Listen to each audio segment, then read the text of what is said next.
The key clicked into place, and Jack Harper pushed open the heavy oak door to his new dorm room.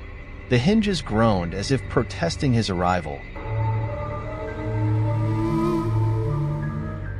The sound echoing down the empty hall of East Wing Dormitory at Crestwood University in Durham, North Carolina.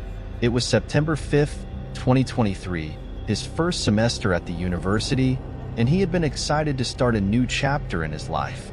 But as Jack stepped inside the room, a chill ran down his spine, making him question his excitement. The room was standard: 2 twin beds, a pair of desks, and a shared closet.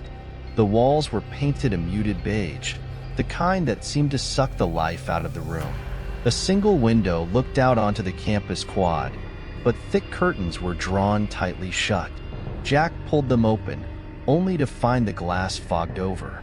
"Home sweet home," Jack muttered under his breath, setting his suitcase on the bed closest to the window. His roommate hadn't arrived yet. The first night passed uneventfully, though Jack found it hard to sleep. He chalked it up to nerves and the unfamiliar setting. But as the week went on, strange things began to happen. It started small. The light above Jack's desk flickered sporadically, even after maintenance replaced the bulb. Books slid off his shelf as if nudged by an invisible hand. His laptop powered on in the middle of the night, displaying random strings of text he couldn't decipher. Jack's roommate, Sarah Lawson, arrived 3 days later.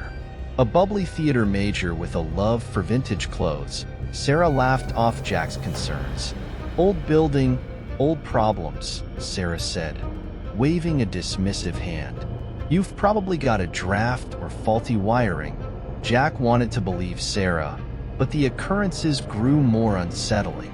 At night, Jack would hear faint whispers, too soft to make out, yet impossible to ignore. Sometimes, the whispers seemed to be coming from the closet.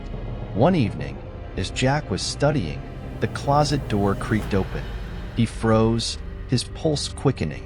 Slowly, Jack stood and approached it, half expecting Sarah to jump out and scare him. But the closet was empty, save for a single coat hanger swinging gently back and forth. When Jack closed the closet door, he noticed faint scratch marks on the inside, as if someone had clawed at it in desperation. Sarah's cheerful demeanor provided a much-needed distraction from the mounting tension. The two bonded over late-night pizza runs and shared stories about their high school days. Jack even began to feel a semblance of normalcy, though the unease never fully left him. One night, Sarah convinced Jack to join her for a campus ghost tour.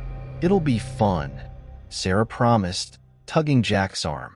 The tour guide, a drama student with a flair for the dramatic, regaled them with tales of Crestwood's haunted history. When the guide mentioned the East Wing Dormitory, Jack's stomach tightened. "They say room 214 is cursed," the guide said, his voice dropping to a whisper. "A student disappeared from there decades ago, and their spirit is said to linger, searching for answers." Jack's heart sank. Room 214 was his room. That night, Jack couldn't sleep. Sarah was at a rehearsal, leaving Jack alone in the dorm. The whispers started again, louder this time. Jack buried his head under the pillow, willing them to stop. Then came the knock. 3 sharp raps echoed through the room, though the door didn't budge. Jack's throat tightened as he crept toward the door, his hands trembling. Jack peered through the peephole. No one was there. Turning back to the room, Jack saw the closet door wide open. Inside, the darkness seemed impossibly deep, like a void. A cold breeze swept past him, carrying with it a faint voice. "Help me." Jack stumbled back, his legs weak. The lights flickered violently, plunging the room into shadow. From the corner of his eye, Jack saw a figure, a pale, translucent form of a young man, his eyes hollow and pleading. Blood dripped from the corners of the ghost's mouth, staining his tattered clothes. "Who are you?" Jack whispered, his voice shaking. "They took me," he said, his voice distant and echoing. Don't let them take you. Suddenly, Jack felt a force grip his ankles, pulling him toward the closet. He screamed, grabbing onto the bed frame, his heart pounding in terror. The ghost's face twisted into a horrifying grin as he whispered, "They're coming." Before Jack could respond, the force released him. The figure dissolved, and the lights returned to normal. The closet door was shut tight, as if it had never opened. Jack's breath came in ragged gasps as he crawled away from the door, tears streaming down his face. Sarah returned later that night to find Jack packing his bags. "What's going on?" Sarah asked, alarmed. "This room. Something's wrong with it," Jack said, his voice frantic. Sarah's expression darkened. "Jack, you're scaring me." "I'm not staying here," Jack snapped. "You shouldn't either." Sarah hesitated, but ultimately helped Jack pack. By morning, Jack had secured a new room across campus. He felt a sense of relief as he moved his belongings, leaving room 214 behind. But a week later, Sarah called Jack, her voice trembling. "Jack," Sarah said, barely above a whisper. "I'm still in 214. Last night, I heard whispers, and this morning, your name was written on the mirror." Jack's blood ran cold as the line went dead. His hand trembled as he set the phone down. Meanwhile, back in room 214, Sarah stared at the mirror.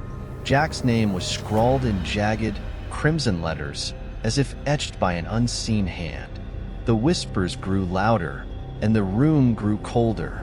Sarah's breath fogged up the mirror, revealing another set of words beneath Jack's name. "You're next." Jack never returned to Crestwood, but he often thought about room 214. Jack wondered what the ghost had meant, what had taken him, and what might have taken Jack. And late at night, when the wind howled and shadows danced across his walls, Jack sometimes thought he could hear whispers calling his name.